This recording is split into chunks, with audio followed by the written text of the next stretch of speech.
ሰውነታችንን ወስደን ከጋለሞታ ጋር ከዘማውያን ጋር ስናረክሰው የመንፈስ ቅዱስ ቤተ መቅደስ የሆነው የቃሉ ማደሪያ የሆነው የሥጋውና የደሙ ማደሪያ የሆነው የመንፈስ ቅዱስ ማደሪያ የሆነው መንፈስ ቅዱስ በጸጋው የሚያድርበትን ሰውነታችን አንድ ጥያቄ ስልጠይቃችሁ አሁን በዚህ ቤተ መቅደስ ውስጥ ደፍሮ ዝሙት የሚሰራ ሰው አለ? ከባድ ነው አይደል ጥያቄው? ማንም ሰው አይደለም ለመስራት አይታሰብም። ማንም አያስብም። እዚህ ቤተ መቅደስ ገብቶ ጠጥቶ የሚሰክር ሰው የለም። እዚህ ውስጥ ገብቶ ጫት የሚቅም ሲጋራ የሚያጨስ አሽሽ የሚወስድ ሰው የለም። እዚህ አያደርገውም። እንኳን ይሄንን ለማድረግ እዚህ ስፍራ ላይ በዚህ ውስጥ ያሉ ወገኖቻችን እንኳን የእግዚአብሔርን ቤት በጣም ስለሚፈሩ ስለሚያከብሩ እኔ ኃጢአተኛ ነኝ፣ እኔ በደለኛ ነኝ፣ ዘማዊ ነኝ፣ ሱሰኛ ነኝ፣ ሰካራም ነኝ፣ ስለዚህ ወደ ቤቱ መግባት እንኳን አይገባኝም ብለው በሩቅ ይቆማሉ። እግዚአብሔርን ፈርተው ሰውን አፍረው መቅደሱን አክብረው።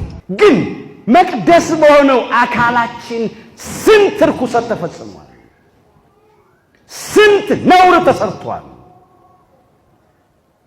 ቅዱስ ሥጋውን በቆረሰለት አካል ክቡር ደሙን ባፈሰሰለት አካል ስንት በደል ሰርተንበታል ወገኖች። ይሄ ቤተ መቅደስ እኮ የተሰራው እኛ እንድንሰራበት እኮ ነው።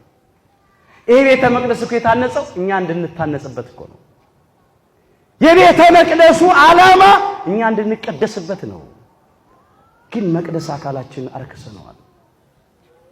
አሁን ሰውነታችንን እንቀድሰው፣ ከዝሙት እንራቅ፣ በንስሐ እንመለስ።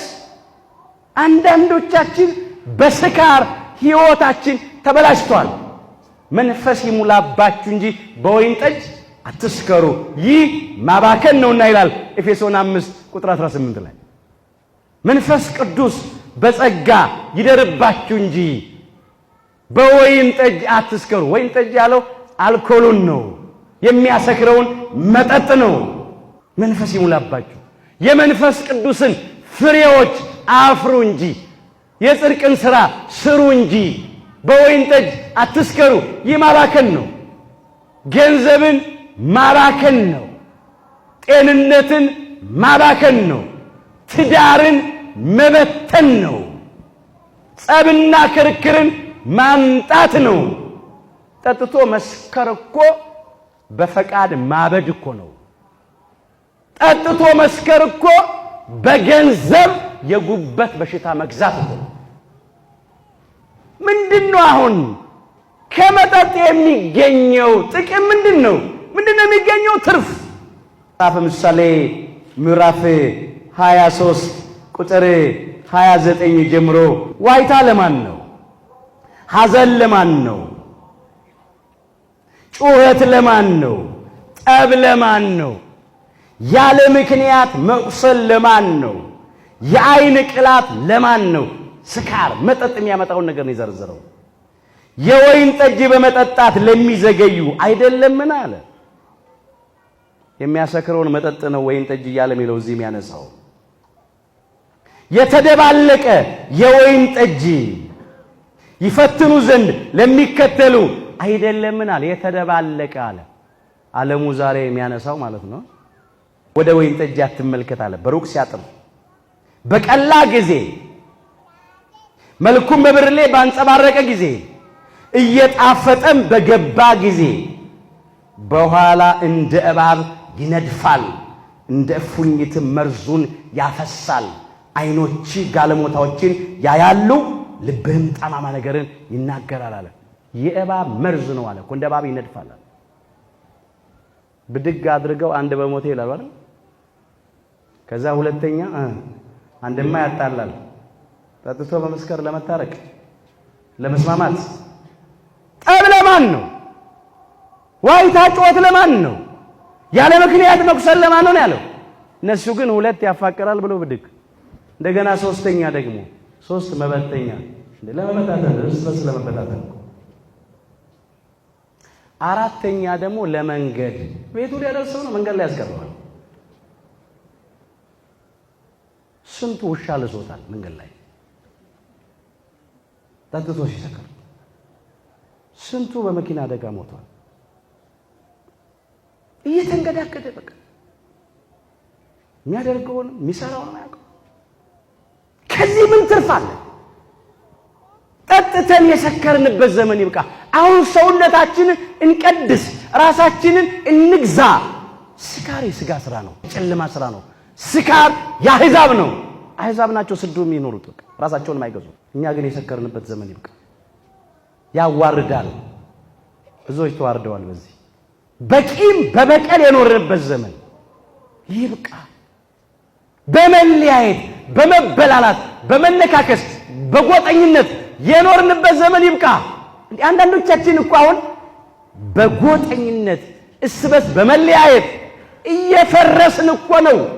አሕዛብ ኢአማንያን አረማውያን የዘሩብንን ጸብ በልቡናችን ላይ አብቅለን ወንድም ወንድሙን ወገን ወገኑን እያፈረሰ ነው ያለው። ስንት ሕንፃ ሥላሴ ፈረሰ። ስንት የሰው ልጅ በቁሙ ደሙ ፈሰሰ በጠራራ ፀሐይ። አሕዛብስ እሺ፣ ኢአማንያንስ አረማውያንስ እሺ። እነሱ አያውቁትም። እነሱ ሐሳባቸው ለሚጠፋ ብር ነው፣ ለሚፈነግል ወንበር ነው፣ ለሚቀር ምድራዊ ክብር ነው። ሆዳቸው አምላካቸው ነው፣ ክብራቸው በኖራቸው ነው። ሐሳባቸው ምድራዊ ነው፣ መጨረሻቸውም ጥፋት ነው ተብሎ ተጽፎባቸዋል። ፊልጵስዩስ ምዕራፍ 3 ቁጥር 18 ላይ አይደንቅም? የሚያሳዝነው ክርስቲያኖች ሆነን የእግዚአብሔር ልጆች ሆነን እንኳን የሚወዱንን የሚጠሉንን እንኳን ልንወድ ሲገባን የሚረግሙንን ልንባርክ የሚሰድቡንን ልንመርቅ ሲገባን እርስ በርስ ግን ክፎች በዘሩት የጥላቻ ዘር ይኸው በቁማችን ፈርሰናል። እግዚአብሔር በቃችሁ ይበለን። የተዘራው ጥላቻ ነው፣ የተዘራው መለያየት ነው። ይሄን ማለት ሰው ሰርቶ የሚኖርበት የጭቃ ቤት እንኳን ለሆነ ልማት የአካባቢ ይፈለጋል ተብሎ ሲፈርስ ይሰማዋል፣ ቅር ይለዋል። አንዳንዶቹ ግምት ተሰጥቷቸው ቤቱ ይፈርሳል። ግን ስንት ዓመት የኖርኩበት ወይ እትብቴ የተቀበረበት ነበር፣ ከዚህ እኮ መሄድ አልፈልግም ይላል። ያሳዝናል። ሕንፃ ሥላሴ የሰው ሰውነት ያውም የንጹሃን ደም በግፍ እየፈሰሰ እግዚአብሔር የሚጠላቸው ብሎ 6 ነገሮች ናቸው።